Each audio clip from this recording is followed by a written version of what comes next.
Hello বন্ধুরা, কেমন আছেন? আশা করি ভালো আছেন। আজ আপনাদের মাঝে পাকা গৃহিণী চ্যানেলের পক্ষ থেকে নতুন রান্নার রেসিপি নিয়ে হাজির হলাম। রেসিপিটি হলো মলন্দি মাছের চচ্চড়ি। চলুন রেসিপিতে চলে যাই। প্রথমে আমি মলন্দি মাছ নিয়েছি। মলন্দি মাছের মধ্যে হলুদের গুঁড়া, মরিচের গুঁড়া, লবণ দিয়ে আমি ম্যারিনেট করে নিয়েছি। মলন্দি মাছের চচ্চড়ি রান্না করতে চলে যাব। চলুন রেসিপিতে চলে যাই। চুলাটা অন করে নেব, কড়াইটা গরম হতে দেব।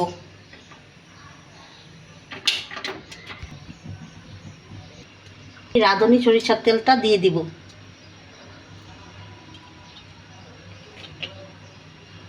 তেলটা আমি গরম হতে দিব।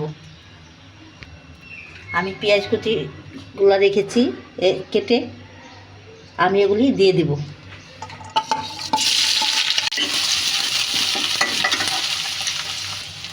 মরিচের কুচিগুলি দিয়ে দিব।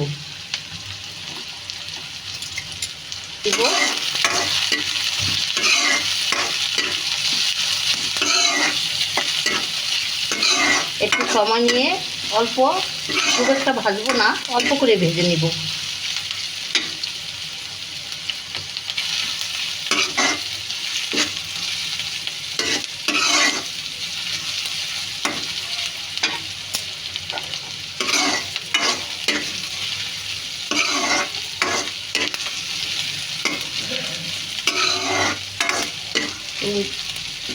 পেঁয়াজটা, কাঁচামরিচটা নাড়াচাড়া করে দিতে হবে।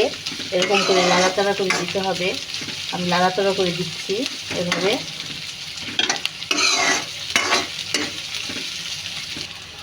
আমি আগের থেকে মলন্দি মাছগুলা ম্যারিনেট করে রেখেছিলাম চচ্চড়ি রান্না করার জন্য। এখন এগুলি কড়াইতে দিয়ে দিব। পাকা গৃহিণী চ্যানেলের রান্না যদি ভালো লেগে থাকে তাহলে যারা ইউটিউব থেকে দেখছেন তারা সাবস্ক্রাইব করবেন, আর যারা ফেসবুক পেজ থেকে দেখছেন তারা ফলো করবেন। ভালো করে নাড়াচাড়া করে দিতে হবে।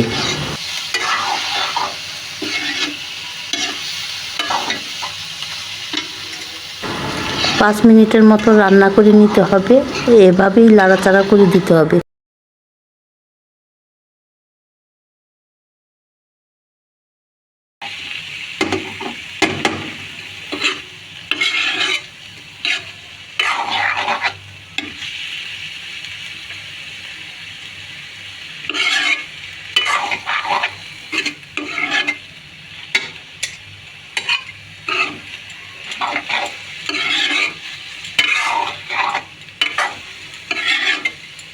আমি 5 মিনিটের মতো নেড়ে চেড়ে রান্না করে নিব।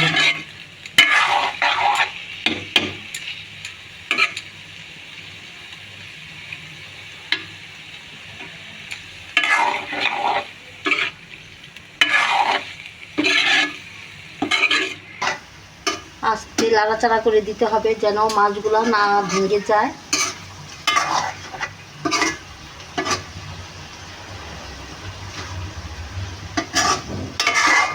এভাবে নাড়াচাড়া করে দিতে হবে।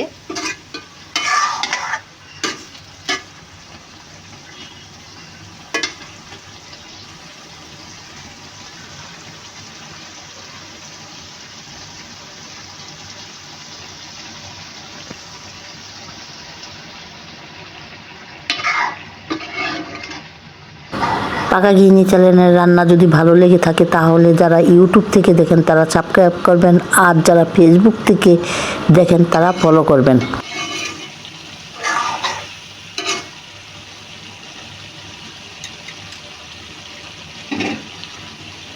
আমি বেশি জল দিব না, অল্প করে জল রেখেছি।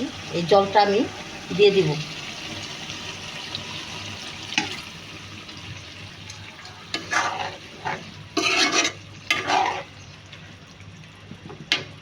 আগে মাছের মধ্যে লবণটা দিয়েছিলাম আমি ম্যারিনেট করার সময়। এখন পরিমাণ মতন লবণটা দিতে হবে। আমি অল্প করে লবণ দিয়ে দিব। দেখতেই পাচ্ছেন আমি 1 চামচের পরিমাণ লবণ দিয়ে দিব।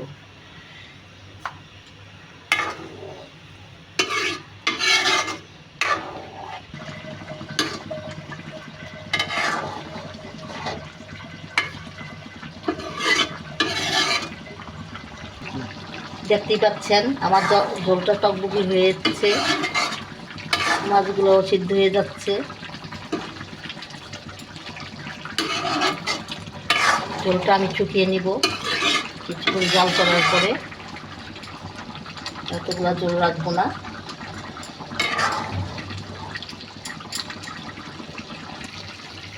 দেখতেই পাচ্ছেন আমার মলন্দি মাছগুলো হয়ে গেছে, মলন্দি মাছের চচ্চড়ি হয়ে গেছে।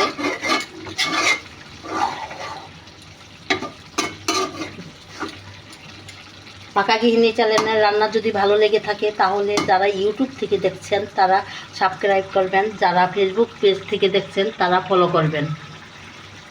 সবাই ভালো থাকবেন, সুস্থ থাকবেন। ধন্যবাদ সবাইকে। আমার মলন্দি মাছের চচ্চড়ি হয়ে গেছে, এখন চুলাটা অফ করে দেব।